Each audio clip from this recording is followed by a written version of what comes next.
A democracia não caiu do céu. Demandou muita luta. Custou o sacrifício de muitos brasileiros e brasileiras desde os tempos do Brasil colônia até hoje.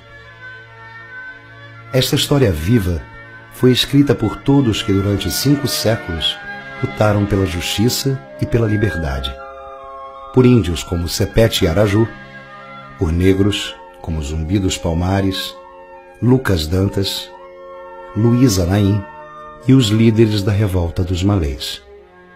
Por Tiradentes, Frei Caneca, Cipriano Barata, Bárbara Alencar e por todos os que lutaram pela independência do Brasil e pela República.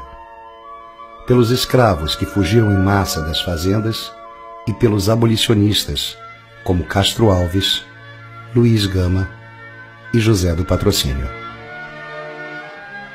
A história da democracia no Brasil foi escrita também pelas revoltas, greves, campanhas políticas e movimentos sociais que sacudiram a República. A revolta da chibata, a revolta da vacina, a greve de 1917, o tenentismo e a coluna Prestes, a luta pela entrada do Brasil na guerra, a campanha do petróleo é nosso, a greve dos 300 mil de 1953, a comoção popular no suicídio de Getúlio Vargas, a eleição de Juscelino Kubitschek, a construção de Brasília e a interiorização do desenvolvimento. A vitoriosa campanha da legalidade, liderada por Leonel Brizola, e a luta pelas reformas no governo de João Goulart. Em 1964, um golpe militar derrubou o presidente constitucional. Muitos deram suas vidas para que o país reconquistasse a democracia, entre eles Edson Luiz de Lima Souto, Marighella, Lamarca, Yara Yavelberg, Rubens Paiva, Onestino Guimarães, Helenira Rezende, Davi Capistrano, Vladimir Herzog, Manuel Fiel Filho, Suzu Ângel e Santo Dias. Mais de 400 brasileiros foram assassinados pela ditadura. Dezenas de milhares foram presos, torturados, exilados. Nunca serão esquecidos. Como esquecer os artistas, compositores, cineastas, intelectuais, religiosos que resistiram à ditadura? Como esquecer as grandes passeatas estudantis e as greves operárias de 1968? Ou a resistência armada contra o regime militar? Ou o trabalho de formiguinha nos bairros, nas igrejas e nos sindicatos durante os anos de chumbo? Como não lembrar da anticandidatura do Dr. Ulisses Guimarães, da estrondosa derrota da ditadura nas eleições de 1974 e da ação incansável da OAB e da ABI?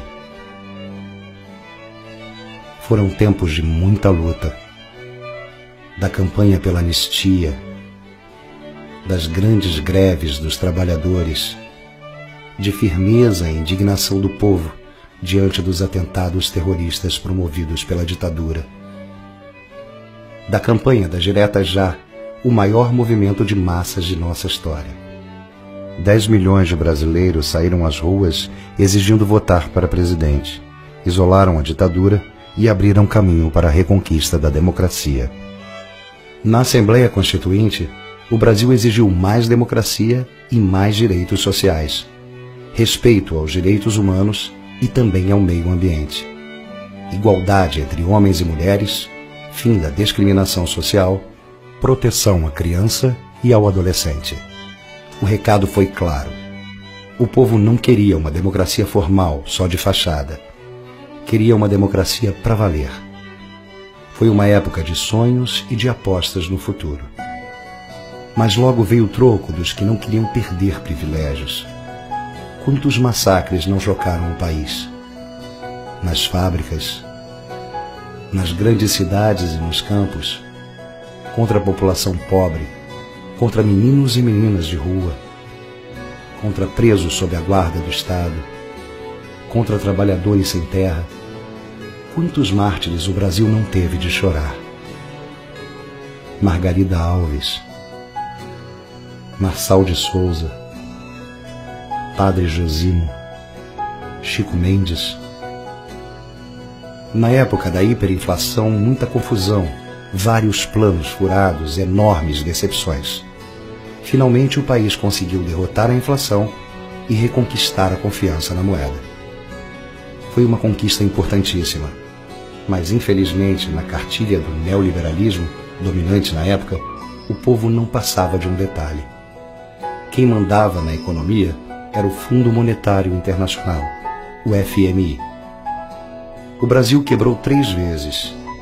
Era o país do desemprego, baixos salários, falta de oportunidades, confinamento da população pobre e preta nos guetos. Foram tempos de grande bronca social e forte revolta política. O Brasil parecia estar à beira do abismo. Mas graças à democracia, encontrou forças para avançar.